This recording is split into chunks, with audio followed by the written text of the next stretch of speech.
Sex racket जिसकी चर्चा हाल के दिनों में हो रही है, पटना में फैल चुका है और इस बार स्पा कंसेप्ट इन माफियाओं ने बदल दिया है। अब स्पा के रूप में इस धंधे को फैलाया जा रहा है। देखिए, बात ये मैं आपको बता रहा हूँ, तकरीबन 2006 से 2010 के बीच में पटना में बहुत सारे ब्यूटी पार्लर थे। इनका इलाका हुआ करता था डाक बंगला चौराहा, एग्जीबिशन रोड, गांधी मैदान। इन इलाकों में दर्जनों ब्यूटी पार्लर थे जहाँ बॉडी मसाज के नाम पर सेक्स रैकेट का धंधा चलता था। मुझे बहुत अच्छे से याद है, तब 2010 में पटना के सिटी एसपी बन के पहली बार आए थे मनु महाराज। मनु महाराज को पता चला कि इन जो ब्यूटी पार्लर्स हैं इनमें क्या होता है। इसके बाद आईपीएस मनु महाराज ने वहाँ छापेमारी शुरू की, ताबड़तोड़ छापेमारी किए गए, जिनसे इन सेक्स रैकेट माफियाओं की रीढ़ टूट गई। तमाम तरीके से इन्होंने कोशिश की, बात नहीं बनी। अब ये स्पा का कॉन्सेप्ट जो है वो दूसरे शहरों से पटना में आया है, जैसे कलकत्ता। सबसे नंबर 1 कलकत्ता, वहाँ पर स्पा चलते थे।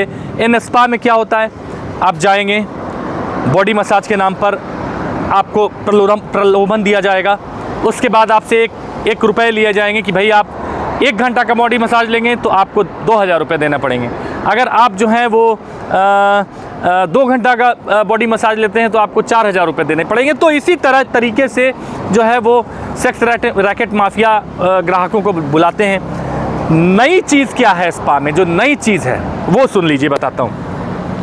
नई चीज़ ये है कि जब भी कोई चीज़ आता है पटना में, या तो ये जो माफिया है ना, ये ऐसे प्रलोभन देते हैं। अभी जैसे है कि आप सिंगापुर मत जाइए, आप पटाया नहीं जाइए, यहीं पे थाई मसाज होगा, यहीं पे आपको थाईलैंड की जो है वो लड़कियां आएंगी। सही बात है, पटना में जो है वो विदेशी कॉल गर्ल, विदेशी जो देह व्यापार में लिप्त हैं लड़कियां, उनको इन माफियाओं ने बुलाना शुरू कर दिया और वे लोग हैं यहाँ पे।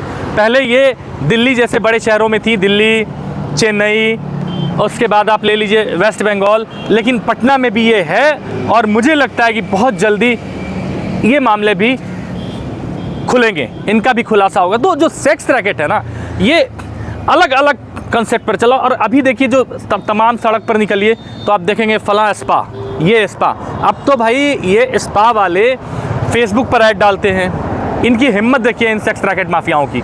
ये फेसबुक पर ऐड डालते हैं, उनमें नंबर रहता है। मुझे लगता है कि इस वक्त पटना में कम से कम नहीं तो 2 दर्जन से अधिक बॉडी स्पा चल रहे हैं जहां पर जिस्म फरोशी का धंधा किया जा रहा है। अब जो विदेशी कॉल गर्ल की बात है, तो ये लोग आती हैं यहाँ पर टूरिस्ट वीज़ा पर और इंडिया में आती हैं और इस तरह के धंधे में लिप्त होती हैं। कुछ ही ऐसी जो धंधा करने वाली, पहले भी दिल्ली पुलिस ने छापेमारी की थी और ऐसा गैंग मुझे लगता है पकड़ा जा चुका है पहले भी यहाँ पर। लेकिन पटना में जो इन सेक्स रैकेट माफियाओं ने नए तरीके से इसको शुरू किया है, तो ये जाहिर सी बात है कि इसमें लोगों को प्रलोभन दिया जा रहा है। सेक्स रैकेट माफिया प्रचार प्रसार पर भी पूरे रुपए खर्च कर रहे हैं। प्रचार प्रसार क्या भाई, फेसबुक पर ऐड दे रहे हैं, सोशल मीडियाज़ पर ऐड दे रहे हैं आपको। उसके बाद कहीं तो मैंने देखा है कि छोटे बैनर भी लगाए गए हैं कि आप यहाँ आइए, आप डीप टिश्यू मसाज लीजिए, ये लीजिए, वो लीजिए।